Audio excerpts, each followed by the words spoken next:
Olá, boa noite, caro aluno do curso de Letras. Sou o professor Antônio Lemes, estou aqui com a nossa intérprete de Libras, Rose, para iniciarmos a nossa terceira teleaula da disciplina de Semiótica, uma disciplina que vem ao final do seu curso de graduação para trazer a você uma nova perspectiva de abordagem do texto. Como nós dissemos nos encontros anteriores, o texto, esse objeto de ensino, de estudo, que vem sendo explorado por você sob diferentes perspectivas, ganha agora uma nova forma de análise. Então, essa disciplina de semiótica, inserida dentro do quadro de teorias que se preocupam com o texto, traz um olhar diferenciado para esse objeto tão importante na sua formação. Só para a gente fazer um retrospecto, no primeiro encontro você deve se lembrar, nós discutimos alguns conceitos que são essenciais para uma compreensão introdutória da semiótica. Então, nós percebemos como o sentido é observado, como ele é conceituado. Pensamos também no conceito de significação, ligada a essa produção de sentido, e vimos como a semiótica surge como uma teoria, já que ela estava ligada a uma outra terminologia, que é a semiologia. Então, semiologia e semiótica acabavam sendo usadas como sinônimos, palavras sinônimas, dando nome a um campo de observação dos signos, e a partir então lá da década de 60 mais ou menos, optou-se pela utilização da nomenclatura semiótica, para se referir a esse estudo dos signos, da significação. E no segundo encontro, na semana passada, nós então falamos sobre as principais vertentes semióticas, já que essa teoria se apresenta de forma multifacetada, certo? Então você pode conhecer um pouquinho sobre a semiótica peirciana, uma semiótica americana, que foi desenvolvida com uma base mais lógica, mais filosófica, bastante utilizada em áreas como a comunicação, o design, a moda, e é uma teoria geral dos signos. A ideia é que você observe como um signo é recebido, a que ele se refere e como ele é interpretado, certo? E o signo de qualquer natureza. Então é uma teoria bastante geral que pode ser aplicada em diversas áreas, inclusive na nossa área da linguagem, certo? Depois nós falamos um pouquinho sobre a semiótica da cultura, que tem uma abordagem mais social, mais antropológica. Ela concebe a cultura como um grande texto, e dentro desse grande texto nós temos os chamados códigos culturais, que são todos os elementos que organizam a nossa vida. A religião, os mitos, as festas, as leis, certo? Então todos esses elementos significam de alguma forma, geram informação. E são essas informações que são estudadas enquanto significação. E nós fechamos o encontro falando sobre a semiótica greimasiana, que também é chamada de semiótica narrativa, semiótica discursiva, ou então semiótica de linha francesa, já que ela foi desenvolvida na França. E é uma teoria semiótica conhecida por ser uma teoria do texto, especificamente. Por isso que ela é bastante utilizada na nossa área de letras. Por isso que ela vai, então, nos acompanhar ao longo dos próximos encontros como aquela vertente sobre a qual nós vamos despender mais atenção, certo? E, fechando a aula, nós deixamos lá o nome da metodologia que essa vertente utiliza para analisar os textos, que é o famoso percurso gerativo de sentido. A partir disso, como você pode ver aí na próxima tela, o tema da nossa teleaula é justamente esse, Nossa terceira teleaula vai abordar o percurso gerativo de sentido, vai trazer a você todas as características, as especificidades que são utilizadas, que são empregadas na análise de textos, especialmente textos verbais, tá? Nós vamos aprender então as bases dessa análise para que nos próximos encontros a gente vá aprofundando essa perspectiva, aplicando esse método de análise em outros textos de diferentes linguagens para que você tenha uma visão mais completa da aplicabilidade dessa teoria, certo? Então vamos contextualizar a nossa teleaula. Veja lá, nós temos algumas questões que vão nortear a nossa reflexão no encontro de hoje, Então, como a semiótica concebe o texto? Voltando aqui, como a semiótica concebe o texto, né?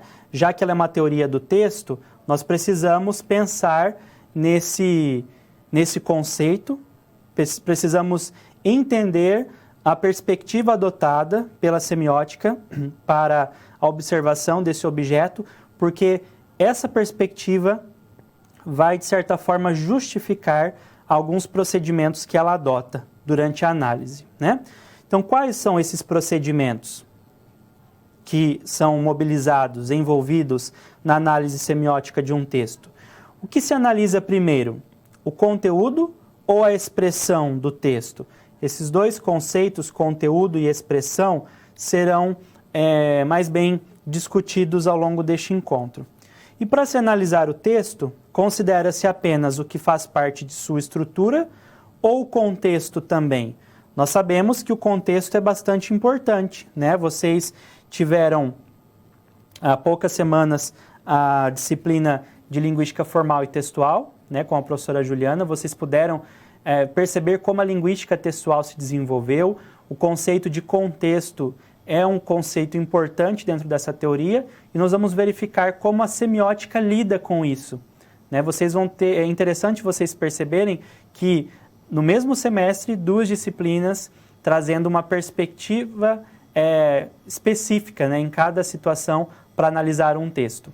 Então, é mais um exemplo para vocês de como a nossa área é bastante diversificada, né? E cada um de vocês, ao longo da trajetória pós-acadêmica, né, a trajetória depois ali da graduação de vocês, cada um vai desenvolver os seus estudos, se aprofundar em uma área, aquela área com a qual tem um pouco mais de afinidade, certo? Então, é natural que cada um de vocês depois siga ali o seu caminho, né? Deixe de lado algumas das coisas estudadas e se aprofunde em uma teoria ou um ramo específico dos estudos da linguagem, certo? Bom, já que nós temos que pensar especificamente, né, partir dessa ideia de texto, veja lá no próximo quadro, a gente vai começar então a discutir o conceito semiótico, né, de texto, que parte dessa reflexão do Fiorin, professor José Luiz Fiorin, será utilizado a partir de agora como uma das referências da nossa disciplina, um grande pesquisador brasileiro que está inserido dentro do campo de disseminação da semiótica no Brasil. E ele diz o seguinte: o discurso é produto de uma enunciação que é realizada por um dado sujeito, num dado tempo e num determinado lugar. Por isso, o discurso é integralmente linguístico e integralmente histórico. Então, olha que interessante.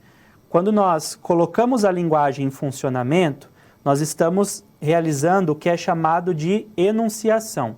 Essa enunciação parte de um sujeito, de alguém, de uma pessoa, num dado tempo, ou seja, num momento, num instante específico da história e num lugar, num espaço. Então, esses três elementos, pessoa, né, tempo e espaço, são muito importantes para a enunciação. A partir disso, o discurso vai ser linguístico, porque ele mobiliza a língua, e vai ser histórico, porque ele mobiliza tempo e mobiliza espaço, certo? Continuando, o texto é a manifestação do discurso. Então, é como se o texto fosse a materialização do discurso. O discurso é como se fosse algo mais abstrato e o texto é algo mais concreto. Então, analisar o texto é estudar um discurso produzido por uma enunciação radicada, né, situada numa dada formação social, um determinado momento da história. Então, a partir dessa reflexão, nós temos aí um conjunto de ideias que se aproxima da concepção de texto trazida ali por outras teorias, né? O texto como algo que é situado historicamente, socialmente, e nós sabemos disso. Dentro de condições de produção específica, dentro de situações sociais específicas, emergem os textos, certo? E eles, obviamente, vão ser carregados, então, de crenças, de valores, de conceitos que fazem parte desse momento histórico, dessa sociedade na qual eles estão inseridos. Enfim, os textos refletem, de certa forma, o seu contexto de produção. A partir disso, vamos lá para o próximo slide, nós temos a semiótica observando o texto sob uma dupla perspectiva. Para a semiótica, o texto vai ser um objeto de significação e um objeto de comunicação, certo? Então, antigamente, lá nos primórdios dos estudos do texto, olhar o texto como um objeto de significação é o que nós chamamos de uma análise interna, tá? Então, a gente faz uma análise interna do texto, porque você vai estar observando, então, apenas a estrutura do texto, como os componentes que o constituem estão organizados.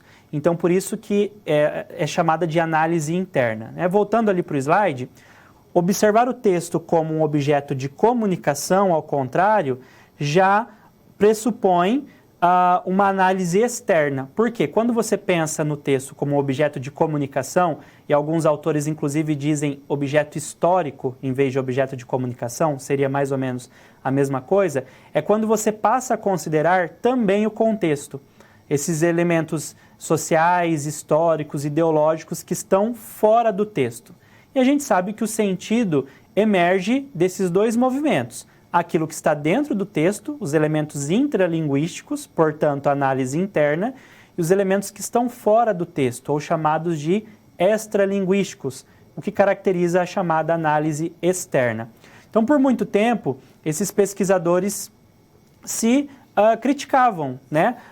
Quem fazia uma análise apenas interna dizia que se você considerasse o entorno do texto, era prejudicial porque você tornaria as análises muito subjetivas, ou então deixariam as análises muito abertas, né? Ou seja, qualquer coisa valeria. Já aqueles que criticavam a análise interna diziam o seguinte: se nós olharmos apenas para dentro do texto, isso empobrece a análise, vai ficar uma análise muito pobre, né? Muito reducionista. O fato é que nenhum nem outro estava totalmente certo, né? Nós precisamos de um olhar complementar. A semiótica, uma vez que tem um caráter mais estruturalista, ela acaba olhando um pouco mais para dentro do texto, mas isso não significa que ela desconsidere aspectos contextuais. Então, veja ali no slide novamente, a semiótica vai privilegiar o texto como um objeto de significação, mas ela não deixa de considerá-lo também como um objeto de comunicação. Então, ela prioriza a análise interna, mas ela não desconsidera a análise externa. E isso é evidenciado nas obras que tratam da semiótica, como a professora Diana Barros.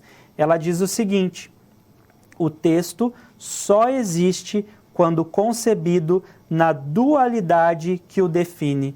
Não tem como olhar para o texto e dizer que ele é só uma estrutura e que ele não é algo que está dentro de um contexto.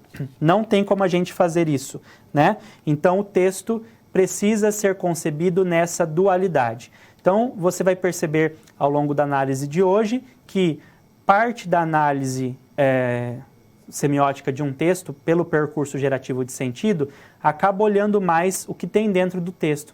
Mas chega um momento em que ele se abre, essa análise, melhor dizendo, se abre para aquilo que também está fora do texto, certo? Nós vamos perceber isso com mais clareza um pouco mais adiante.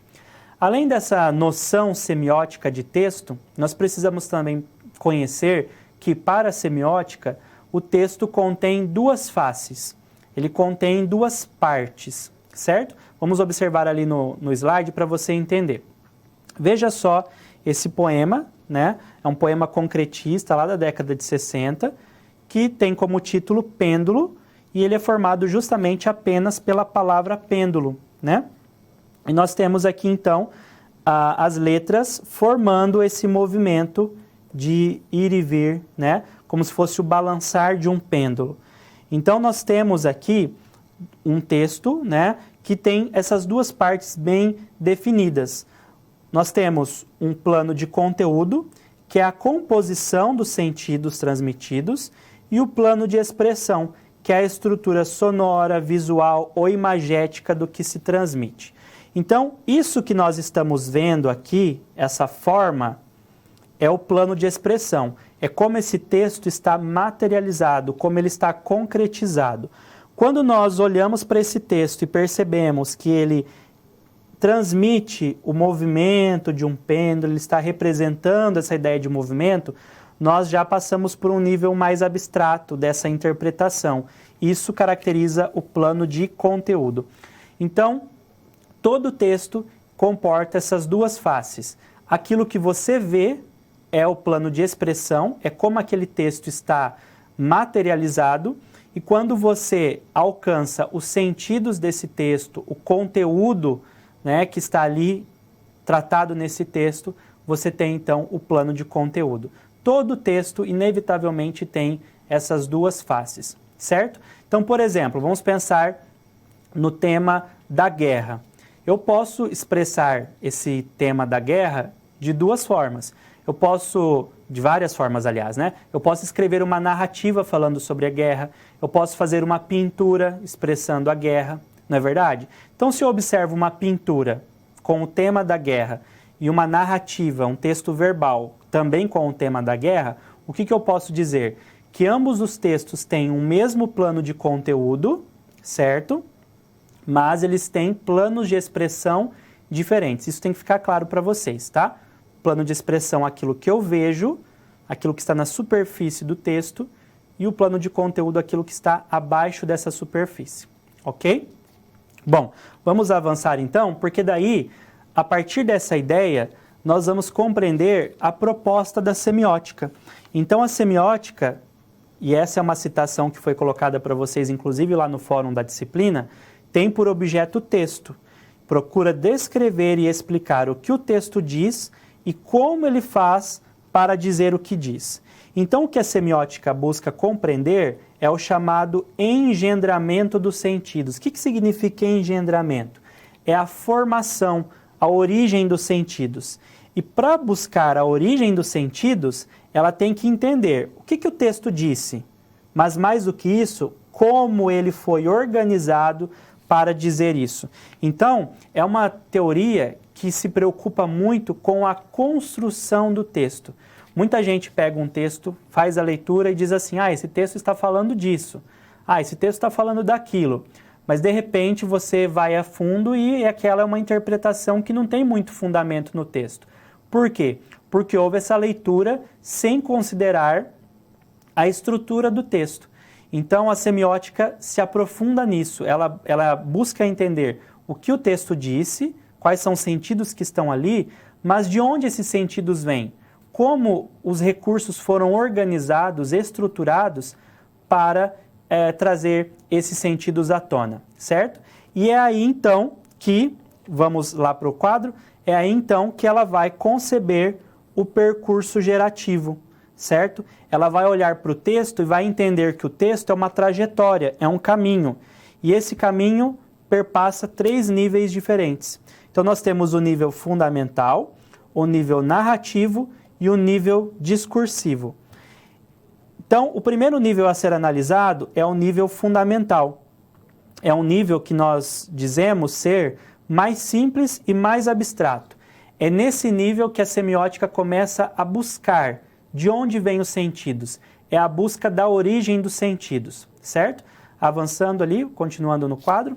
Depois a gente passa para o nível narrativo, é onde nós vamos verificar detalhes desse texto, né? Depois vocês vão entender cada uma dessas etapas, tá? Então é quando nós vamos perceber os valores que estão em jogo, como são as relações entre os sujeitos que participam desse texto, até nós chegarmos no terceiro nível de análise, que é o nível discursivo, que daí é um nível mais complexo e mais concreto, tá? Então olha que interessante, a semiótica primeiramente analisa aquilo que é mais abstrato, ou seja, o plano de conteúdo do texto, para só depois ela ir para aquilo que é mais concreto, ou seja, o plano de expressão, certo? Então, primeiro, geralmente as pessoas olham para o texto, olham apenas para a superfície. A semiótica é como se mergulhasse dentro do texto, buscando aquilo que está lá escondido, para depois ver como isso se concretiza ali na superfície, certo? Só para a gente fechar aquele slide, cada um desses níveis possuem gramáticas autônomas. O que significa isso? Possuem um funcionamento autônomo, certo? Mas elas são, de certa forma, interdependentes. Então, cada uma dessas etapas são autônomas e, ao mesmo tempo, dependem umas das outras. O que isso significa? Significa se eu pegar um texto e quiser fazer uma análise apenas do nível fundamental, eu posso. Se quiser fazer uma análise apenas do nível discursivo, não tem problema. Nós podemos fazer análises fragmentadas desses níveis. Mas, quando nós fazemos análise completa, essas diferentes etapas conversam entre si. Por isso que elas são interdependentes, elas se complementam, ok? Mas nada impede que nós façamos análises fragmentadas, certo? Bom, para que a gente analise, né, esse texto, vamos lá para o material complementar que é colocado na tela aí para vocês. Vocês receberam a orientação na semana passada, né, para baixar lá do AVA esse texto, Para que Ninguém a Quisesse, da escritora Marina Colasanti. Então, eu vou deixar o texto aqui 2 minutinhos só para vocês retomarem a leitura, porque é esse texto que nós vamos analisar, certo? Então, um tempinho para vocês retomarem a leitura.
Bom, pessoal, retomando então o nosso contato, é um texto curto, né, um conto, né, mas muito interessante e muito rico em termos de sentido. Em linhas gerais, vocês têm ali a relação aparentemente conturbada de um casal, né, um esposo extremamente ciumento, que acaba alterando a imagem, né, da sua esposa para que supostamente os outros homens deixassem de olhar para ela. Ela acaba se acostumando com aquela situação, né, de ter a sua beleza deixada de lado, né, a sua vaidade, aliás, e nós temos, então, depois uma negação dessa ideia, porque ele sente saudade de como a esposa era, né? E ele, então, acaba numa tentativa de trazê-la de volta para aquela imagem anterior, mas isso já não mais surte efeito porque ela não tem mais interesse nisso, né? Então é um texto bastante forte em termos de sentido e a gente vai então tomar esse texto como objeto de análise. Nós vamos fazer a análise das 3 etapas, nível fundamental, narrativo e discursivo, para que vocês possam compreender cada um desses dessas etapas, certo? Chamo a atenção de vocês para a seguinte questão.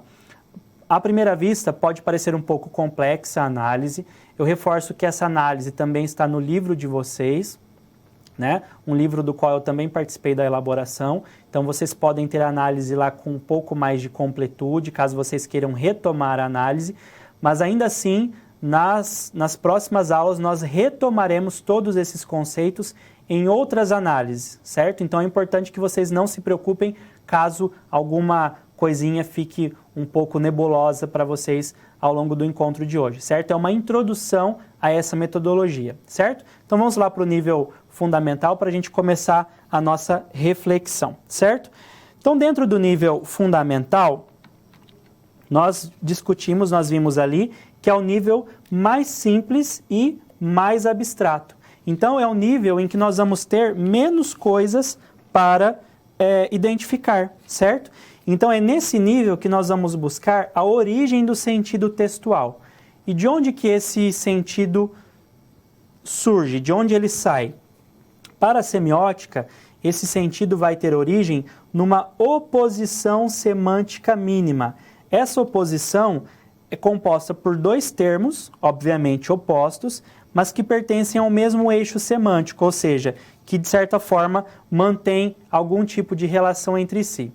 Então, isso também tem que ficar claro para vocês o seguinte, nesse texto, os dois termos ficam bem evidentes.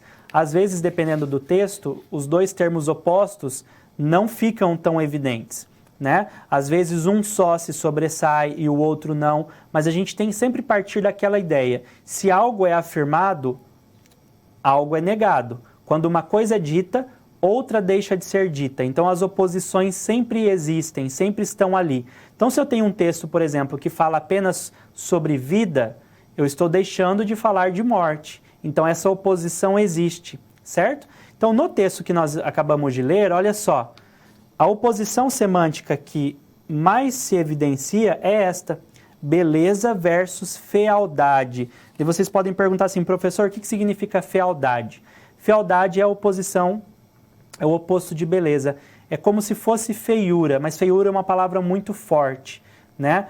Que a gente usa em contextos bastante específicos. Então, fealdade, embora represente a ausência da beleza, né? aquilo que não é belo, você atenua um pouco essa ideia. Mesmo porque no texto não é afirmado categoricamente que ela se torna feia, mas que a beleza da mulher vai sendo tolhida, vai sendo diminuída, certo? Voltando ali para o slide.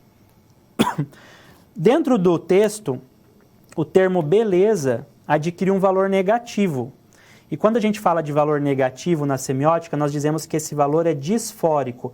É uma situação de disforia, é uma situação ruim, certo? Já a fealdade tem um valor positivo. Nós dizemos que é um valor eufórico. E aí a gente fala que, então, é uma situação de euforia. Desculpem. E daí nós temos aqui, então, a seguinte ideia. Já que o esposo não gostava que ela era bela, por isso que a beleza tem um valor disfórico, negativo. E ele fica satisfeito no início, né? Quando ela se torna, então, menos bela, portanto, feia, atingindo uma situação positiva para ele. Mas é claro que esses valores vão se modificando no decorrer da história, certo? Como nós veremos daqui a pouquinho. Então, os valores, eles não são fixos. Nós podemos ter textos em que as percepções são fixas e outros textos não, né? Continuando ali no quadro.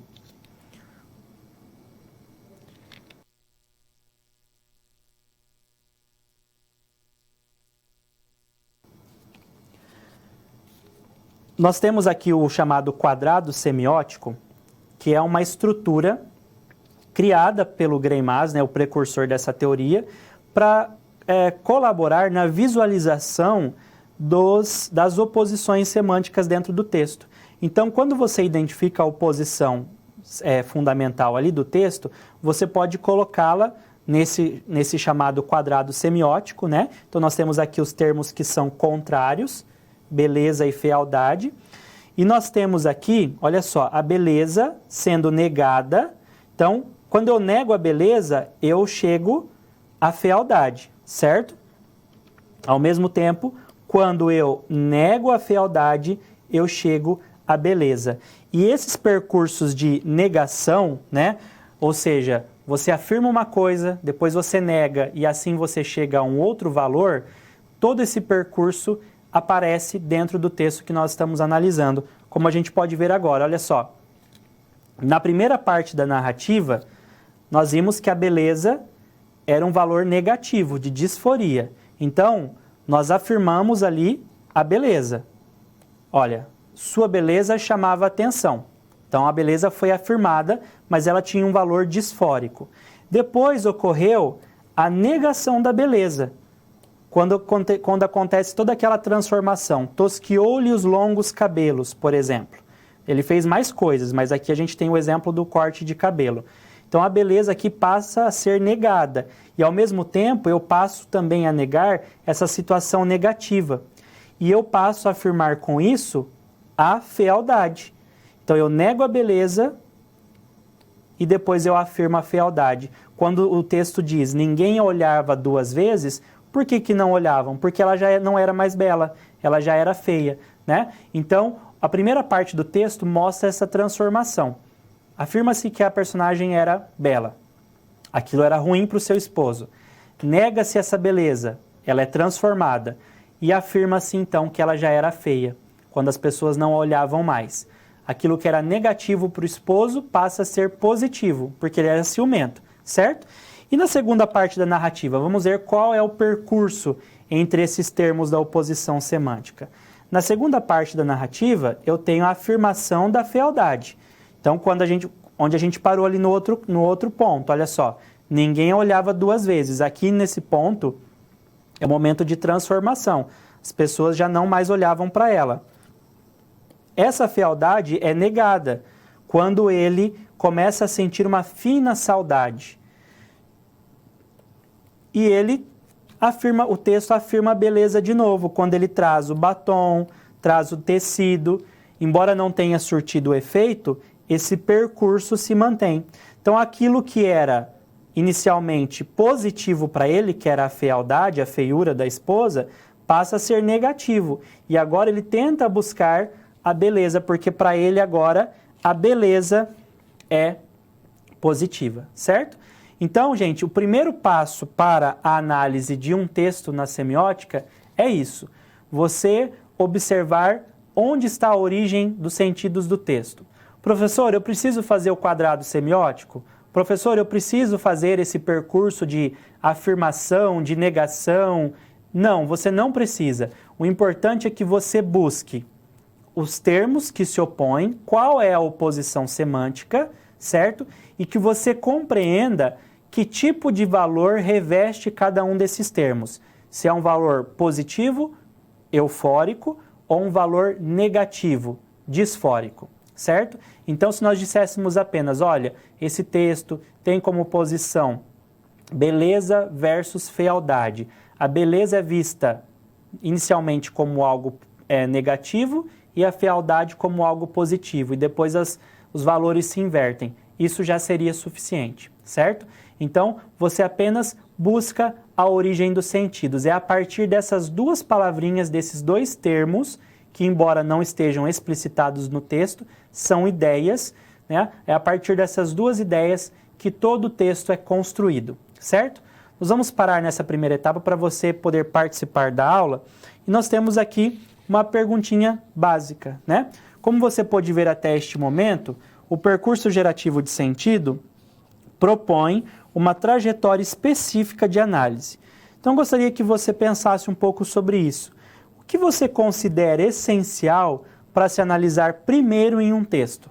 Nós já vimos que a semiótica propõe a busca da origem dos sentidos. Mas e para você, o que você considera ser importante para analisar primeiro? Então, um tempinho para você pensar a respeito, encaminhe a sua contribuição, nós já voltamos.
Bom, voltando então, a ideia era de que você pensasse sobre aquilo que é mais importante na sua opinião para se analisar primeiro em um texto, né?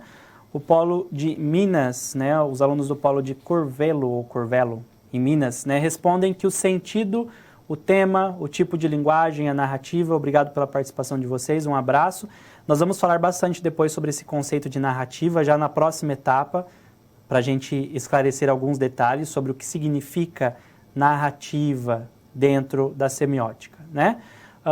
Mais um polo de Minas, pessoal de Betim também, obrigado pela participação de vocês, um abraço. A coerência de um texto é importante, a forma como ele está escrito, o discurso utilizado, coesão e coerência, né? Vocês estão trazendo conceitos aí, inclusive, da disciplina anterior, né? Da disciplina de linguística textual, por exemplo. Efetivamente, coesão e coerência são essenciais, né? E agora, com a semiótica, a gente vai observar um pouco mais além dessa superfície, um pouco além desse plano de expressão, né? Então, nós vimos o nível fundamental, aliás, o primeiro ponto de análise, em que nós identificamos os termos opostos, a partir dos quais se desencadeiam ali todos os sentidos do texto, né? E agora a gente vai passar, veja lá no quadro, para o nível narrativo. É um patamar intermediário, certo? E a gente vai compreender, então, do que se trata esse nível narrativo, certo? Então, avançando ali, olha só. Esse nível, né, é o nível em que as oposições semânticas que nós identificamos lá no nível fundamental são assumidas como valores e circulam entre sujeitos, certo? E aí que entra o conceito principal desse nível, que é o conceito de narratividade, que é nada mais nada menos do que a transformação de estados dos sujeitos, tá? Então aqui, pessoal, um ponto de atenção.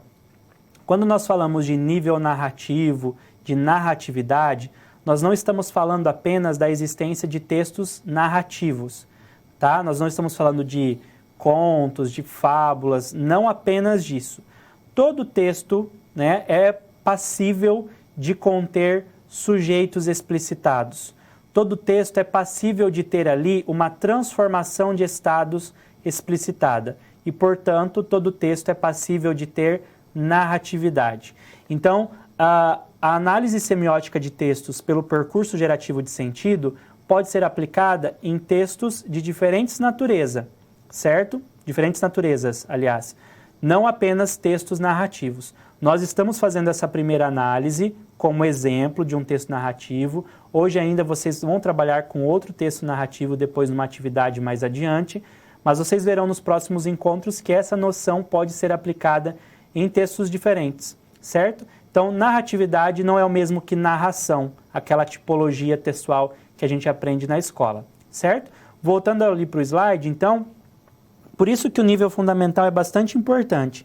Nós identificamos as oposições semânticas e agora nós vamos pensar como que os sujeitos presentes no texto assumem essas oposições semânticas, certo? Então, quando nós falamos de sujeito, nós estamos falando dos chamados papéis actanciais. Nós estamos identificando os actantes. O que são os actantes do texto? São aqueles participantes das ações que se desenrolam no texto, certo?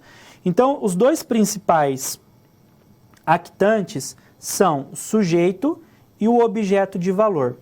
O sujeito é aquele que busca valores, certo? É aquele que vai analisar aquelas oposições semânticas, que vai assumir aquelas oposições como valores. E o objeto de valor é o alvo da busca do sujeito, é aquilo que ele deseja, certo? Então, todo sujeito busca um objeto de valor. Esse sujeito, ele participa do que nós chamamos de enunciados. Pode ser um enunciado de estado. O que significa um enunciado de estado? É como ele está. Se ele está numa relação de conjunção com seu objeto de valor, ou seja, se ele alcançou esse objeto, se ele tem esse objeto, ou se ele está numa relação de disjunção, se ele não tem ou se ele não alcançou o seu objeto de valor. É ter ou não ter, certo? E nós temos os enunciados de fazer, que é quando nós vamos observar a transformação desse sujeito. Se ele partiu de uma relação de conjunção para uma relação de disjunção ou vice-versa, certo? E essa transformação do sujeito é o que nós chamamos, né, de narratividade, tá? Além da ideia de narratividade, é importante a gente pensar aqui que o sujeito ele pode ser de vários tipos. Ele pode ser um sujeito de estado, que é apenas quando nós analisamos se ele tem ou não o seu objeto de valor. Ele pode ser um sujeito do fazer, que é quando nós analisamos as ações que ele fez, a sua performance, né? Ele pode ser um sujeito destinador, também chamado de manipulador, quando ele manipula um sujeito para realizar uma ação no lugar dele e assim ele poder alcançar o seu objeto de valor. Ele pode ser um sujeito destinatário, que é aquele que foi manipulado para realizar uma ação. Ele pode ser um sujeito julgador, que vai então sancionar, né, que vai analisar a ação de um dado sujeito e dizer se aquilo foi bom, se foi ruim, se ele merece um prêmio ou não, tá? Então nós vamos observar agora dentro do texto como esses actantes, como os sujeitos e objetos de valor aparecem e os tipos de enunciado que nós conseguimos identificar, certo? Então, olha só, sujeitos e objetos de valor. No texto que nós lemos, nós temos um sujeito marido, certo? Que num primeiro momento está em disjunção com a fidelidade ou com a exclusividade. Como a esposa dele é bela, né? Ele interpreta essa beleza como uma ausência de fidelidade. E ele quer essa fidelidade, né? Ele quer a exclusividade, ele quer a esposa apenas para ele. Então, nós dizemos que ele está em disjunção. Essa disjunção caracteriza para a gente um estado disfórico, ou seja, é um estado negativo, um estado ruim, certo? E depois, num determinado ponto da narrativa, o sujeito marido alcança, ele passa a estar em conjunção com essa exclusividade. Por quê? A esposa passou a ser feia, ninguém mais olhava para ela duas vezes, certo? Então, a partir disso, ele alcança um estado eufórico, né? Um estado positivo para ele, certo? Então, o sujeito, no caso aí, é o marido, o objeto de valor é a fidelidade, a exclusividade. Primeiro ele não tem, depois ele passa a ter, já que ele tem o seu estado transformado, ocorreu o que nós chamamos de narratividade, certo? Isso fica bem claro no texto, ok? Agora nós vamos analisar a performance do sujeito, como essas ações desempenhadas por ele se deram para que ele pudesse ter o seu estado transformado, tá? Então, avançando lá no quadro, quando nós falamos de performance, nós estamos falando de um percurso de ações realizadas ou pelo sujeito principal ali do texto, ou por um outro sujeito para o alcance do objeto de valor, né? É importante a gente pensar que para realizar essas ações, o sujeito precisa estar ligado ao que nós chamamos de competências. E para a semiótica são 4 competências. A competência do querer, o sujeito precisa querer fazer aquilo. Do poder, ele deve ter a capacidade para aquilo. Do saber, ele deve saber como realizar aquilo. E do dever, muitas vezes ele tem a obrigação de realizar aquilo, certo? Então, no texto que nós analisamos, olha só, nessas passagens, mandou que descesse a bainha dos vestidos e parasse de se pintar, exigir que eliminasse os decotes, jogasse fora os sapatos de saltos altos, tirou as roupas de seda, tirou todas as joias, pegou a tesoura e tosquiou-lhe os cabelos. Então, todas essas ações foram realizadas, toda essa performance foi realizada pelo próprio sujeito marido. Então, ele não tinha a exclusividade, ou ele acreditava não ter, que é o seu objeto de valor. E para que ele pudesse, então, entrar em conjunção com essa exclusividade, ele transformou a imagem da esposa. ele fez com que ela tivesse cabelos curtos, usasse outros tipos de roupa. Então, ele mesmo realizou essa ação, ok? Vamos avançar um pouquinho? Quando nós falamos de performance, de ações, nós também não podemos deixar de falar de manipulação. A manipulação é quando o sujeito é levado a querer ou a dever realizar uma ação. Então, nós vimos que o sujeito marido realizou ações para poder alcançar o seu objeto de valor, não foi? Mas ele foi manipulado por isso. E é importante a gente saber também que a semiótica diz para a gente que existem 4 tipos de manipulação.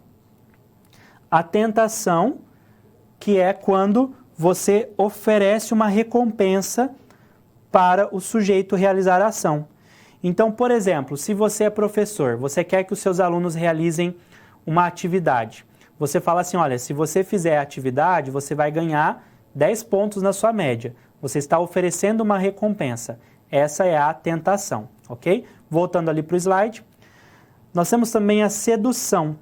A sedução é quando você faz um elogio, você ressalta algum aspecto positivo do sujeito. Olha, se você, já que você é um aluno muito inteligente, eu sei que você vai fazer essa atividade rapidinho, Você tem todo o conhecimento para fazer essa atividade, você é um excelente aluno. Então, você está elogiando o sujeito, ok? Está mexendo com o ego dele, com a vaidade dele. Voltando ali para o slide, nós temos também a provocação. A provocação é quando você ressalta algum aspecto negativo ou quando você propõe algum tipo de desafio. Então, por exemplo, olha, a turma da tarde fez essa atividade rapidinho, mas como vocês têm um pouco de dificuldade nesse conteúdo, acho que vocês não vão conseguir nem terminar. Você está provocando o sujeito para que ele realize aquela atividade.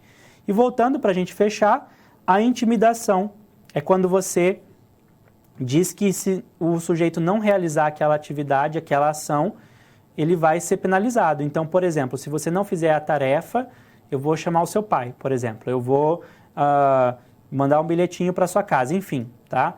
Embora os métodos não sejam os mais adequados, nós estamos apenas dando exemplos, Então, para a semiótica, é isso. Quando o sujeito quer alcançar um objeto de valor, ele mesmo realiza ações ou ele leva outro sujeito a realizar as ações. Nós vimos que o próprio marido foi o realizador da performance. Ele mesmo transformou a imagem da esposa, mas ele foi manipulado. Mas quem manipulou o marido? Vamos observar ali no slide, olha só. O sujeito foi manipulado pelos ciúmes, por um processo de intimidação. É como se ele ouvisse do subconsciente dele isso daqui, olha só. Se sua esposa continuar bela, você a perderá. Então ele foi levado pelos ciúmes a realizar essa ação, ok? Então nós vimos que o sujeito busca objetos de valor, ele pode alcançar ou não. Para alcançar, uma performance precisa ser realizada. Essa performance pode ser motivada por um processo de manipulação e ao final desse processo de manipulação pode haver ainda o que nós chamamos, veja lá no slide, de sanção. O que é a sanção do sujeito? É a interpretação ou julgamento das ações que o sujeito realizou, tá? Então, nós temos 2 tipos de sanção. A premiação, quando o sujeito foi bem avaliado e ele recebe algo positivo, ou o castigo, quando ele é mal avaliado, ele recebe algo negativo.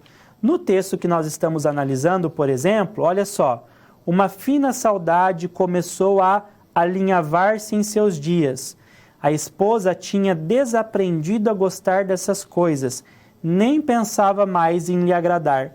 Então, o que aconteceu com esse sujeito? Ele foi sancionado negativamente. Ele foi castigado, porque ele perdeu a esposa de qualquer forma. Ele não queria que ela fosse vista por ninguém, ele não queria tanto perdê-la, que no fim ele mesmo causou essa perda, ok? Então, esse é o nível narrativo. Nós identificamos os actantes da narrativa, o que o sujeito busca e principalmente como ele busca esses valores, ok? Tudo isso que nós vimos até aqui, pessoal, está no plano de conteúdo do texto, certo? Nós estamos observando aquilo que está mais abaixo da superfície. É claro que nós fomos remetendo ali a passagens do plano de expressão, mas as reflexões que nós fizemos estão todas no plano de conteúdo, porque é pelo plano de conteúdo que a semiótica inicia a análise. Agora a gente começa a observar mais o plano de expressão, veja lá no quadro, no nível discursivo, né? No próximo slide, nós vamos começar agora a reflexão sobre o nível discursivo. Então, como nós já havíamos adiantado, esse nível discursivo é o nível mais complexo e também o mais concreto.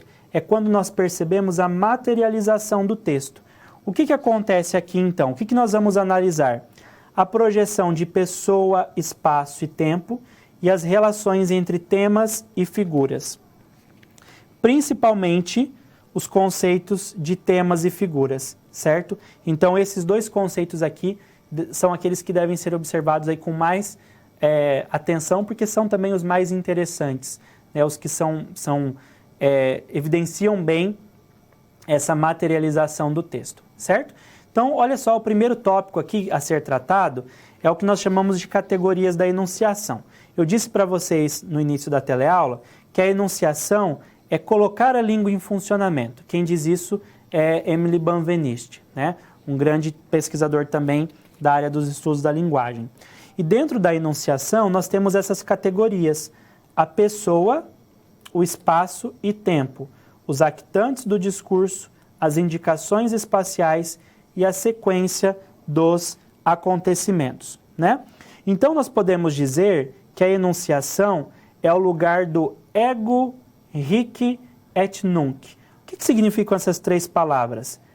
Eu, aqui e agora.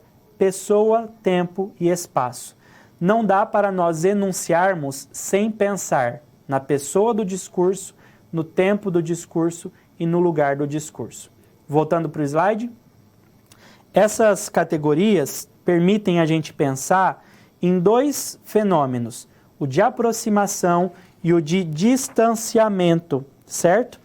Então, é isso que a gente vai observar aqui. Dentro do nível discursivo, nós vamos observar como o texto trabalha com as categorias de pessoa, espaço e tempo. Então, são dois fenômenos observáveis: a debreagem enunciativa e a debreagem enunciva. Daí você fala assim: nossa, professor, esses nomes são muito estranhos, eu preciso decorar isso para a prova? Não, fique tranquilo, tá? São realmente nomes bastante complexos.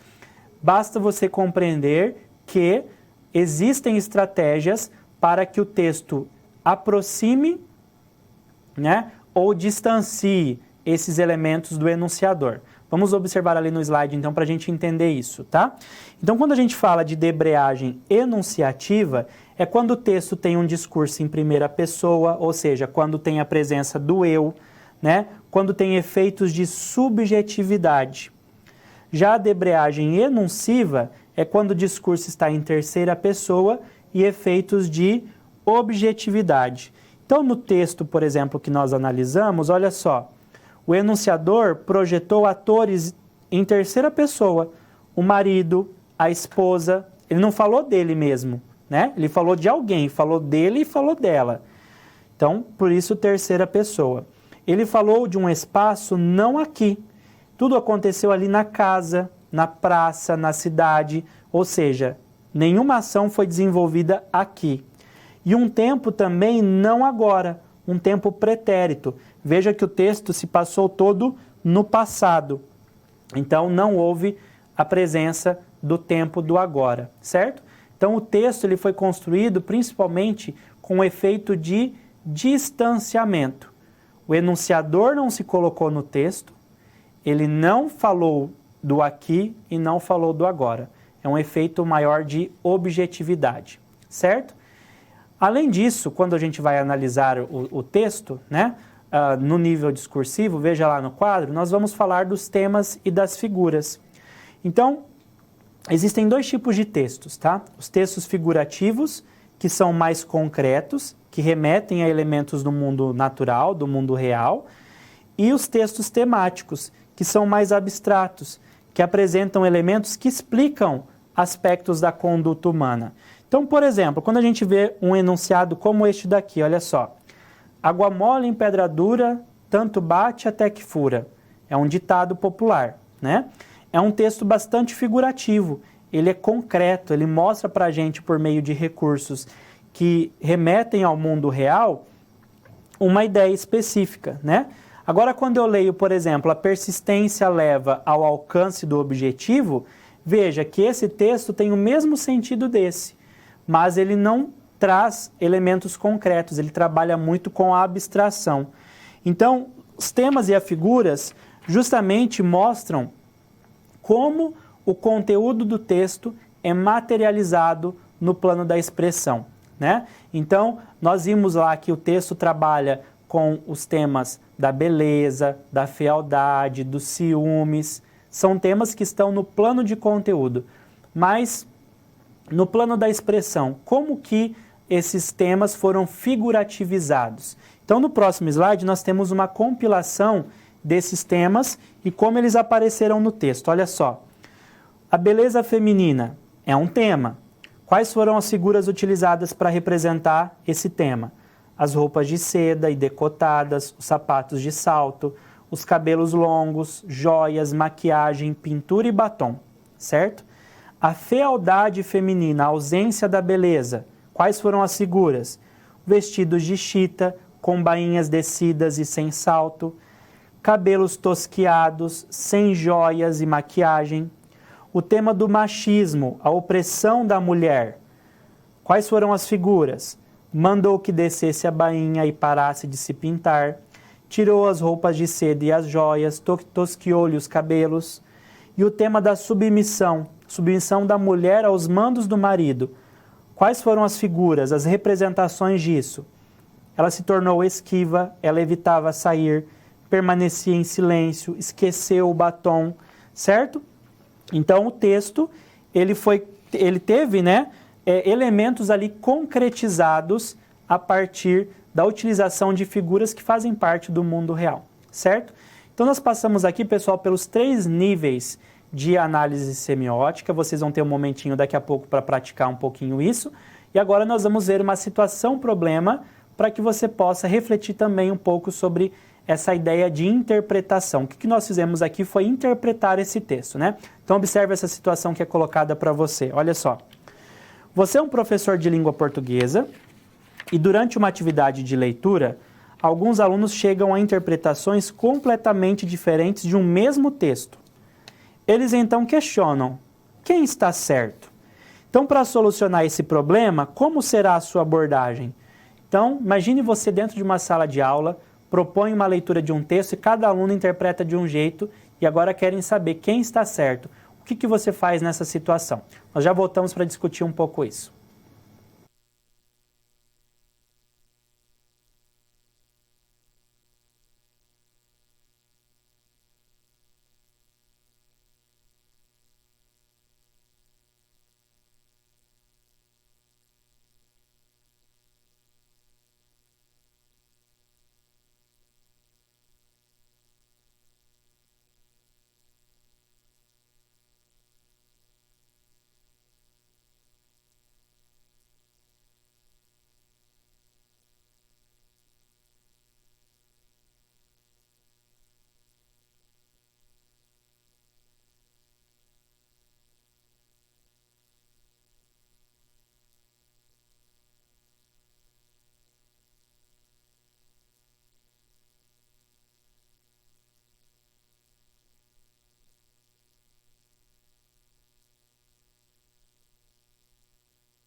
Só retomando então o nosso contato, a ideia era de que vocês propusessem a solução para uma situação-problema. Durante uma atividade de interpretação, vários alunos apresentam soluções, interpretações distintas de um mesmo texto, mas querem saber quem está certo. Então você tem que ter um jogo de cintura para sair dessa situação, né? Pessoal de Minas, novamente Paulo de Corvelo, alunos respondem que o sentido, né? Aliás, essa é da outra questão ainda, né? Vamos... Isso, tá? Você estava lendo a resposta da atividade anterior. Então vamos lá. O pessoal de Alagoas, em Arapiraca, né? A aluna Josefa diz que faria uma leitura discursiva com os alunos, colocando todos os pontos em comum, até chegar à compreensão textual. É uma opção, né? Obrigado pela participação de vocês, um abraço para a aluna. Você primeiro propor uma leitura ampla, né? Uma leitura conjunta que evidencie tudo isso, né? É uma proposta de solução, uma alternativa possível, né? A gente vai observar ali no quadro, né, uma problematização para a gente levantar alguns pontos específicos, tá? Então, é importante que o professor, numa situação como essa, mostre para os alunos que um texto pode levar a mais de uma significação. É normal, tá? Isso é normal. A interpretação deve estar ancorada em elementos do texto. Então, se cada aluno apresentou uma interpretação diferente, nós temos que entender, essas diferentes interpretações têm elementos no texto que subsidiam, que justificam essas interpretações? Então, os alunos devem buscar também sustentar a sua análise. O que o texto diz e como o texto diz. Então, se eles apresentaram diferentes interpretações, antes de o professor dizer fulano está certo e fulano está errado, nós temos que entender cada uma dessas interpretações. Como você interpretou? Ok, o texto disse isso para você, mas como o texto te disse isso? Quais os elementos que estão ali no texto, como eles estão organizados para que você pudesse chegar a esse sentido? Entenderam? Então, essa é a ideia. Primeiro, nós temos que entender que um texto pode gerar, sim, mais de uma significação. Por exemplo, essa análise que nós fizemos do conto da Marina Colasanti, Para que Ninguém a Quisesse, foi analisada por mim, mas essa análise pode ser feita por outros pesquisadores, outros estudiosos, com resultados diferentes. Estão erradas por estarem diferentes? Não, apenas são observações diferentes. Já que o texto sustenta aquela afirmação, a interpretação é sim possível, ok? Então, para a gente resolver isso, algumas estratégias que podem complementar as ideias de vocês. Reflexão sobre o texto como um percurso, a retomada de procedimentos de análise semiótica. É claro que para o aluno você não precisa ficar usando nomenclaturas, né? Nós vamos falar bastante disso na aula que vai tratar de semiótica e ensino, lá na nossa 7ª teleaula, tá? A validação das leituras dos alunos pela ancoragem dos sentidos em elementos do texto, mostrar que cada sentido tem, se cada sentido tem um ponto de apoio no texto, a construção de um esquema com todas as leituras identificadas para que fique mais fácil a comparação, né? Então, são estratégias possíveis. O importante é não privar o aluno, né, dessa diferente abordagem, porque olha só lá no próximo slide, a gente sempre tem que pensar que a análise da semiótica é apenas um caminho possível para compreender o texto. Então, o aluno não pode ser privado de ter um outro olhar, né? Ele tem que entender que leituras são possíveis, mas eu preciso sustentar essa minha interpretação, ok? Para vocês praticarem mais um pouquinho de análise, nós temos um momento em que eu proponho para vocês o seguinte, olha só. Com seus colegas, pesquise rapidamente ou resgate pela memória, quem se lembrar, a famosa fábula A Cigarra e a Formiga. Faça uma breve análise identificando a oposição semântica, as relações entre sujeitos e objetos de valor e possíveis temas e figuras. Então, eu gostaria que vocês enviassem as contribuições de vocês. Eu vou colocar o texto da fábula daqui a pouquinho para vocês observarem. Apenas identifiquem bem rapidamente Qual é a oposição semântica que dá origem para os sentidos desse texto? Quais são os sujeitos, que objetos de valor eles buscam? Eles estão em conjunção ou disjunção com eles? Quais os temas tratados nesse texto e quais as figuras que concretizam esses temas? Pensem, uma breve análise, nós já voltamos, ok? Vamos para a câmera de documentos, nós temos o texto ali para os alunos observarem. Enquanto isso, vocês terão um tempo para realizar essa atividade, ok? Até já!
Pessoal, retomando então o nosso contato, né, vocês tiveram um tempinho ali para fazer a leitura da fábula da cigarra e da formiga.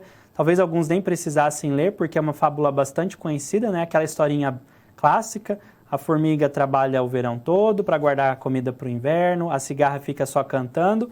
Chega o inverno, chega o frio, a cigarra bate a porta do formigueiro e a formiga, de certa forma, fala, olha, se você cantou o verão todo, agora dance então, né? Agora não venha pedir ajuda porque eu te alertei lá atrás. Então, nós temos aí a ideia de fazer uma análise básica da semiótica. Então, nós temos algumas participações e depois eu vou sintetizar uma ideia, tá?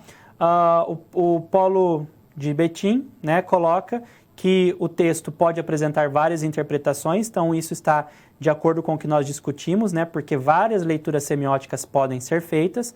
Algumas alunas disseram que a oposição semântica pode ser percebida entre trabalho versus lazer, onde o trabalho é um valor positivo e o lazer possui um valor negativo, né?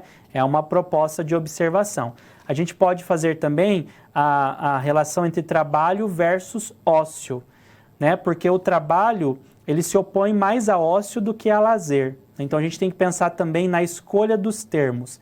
O trabalho como fazer alguma coisa e o ócio como não fazer nada, né? Então, mas essa é mesmo a oposição semântica.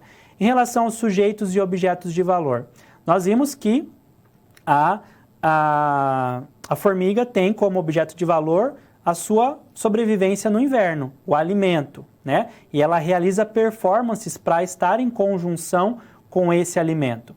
Já a cigarra tem como objeto de valor a cantoria, o ócio, o não fazer nada, ela não se preocupa com o depois. Quando chega o inverno, acontece um problema.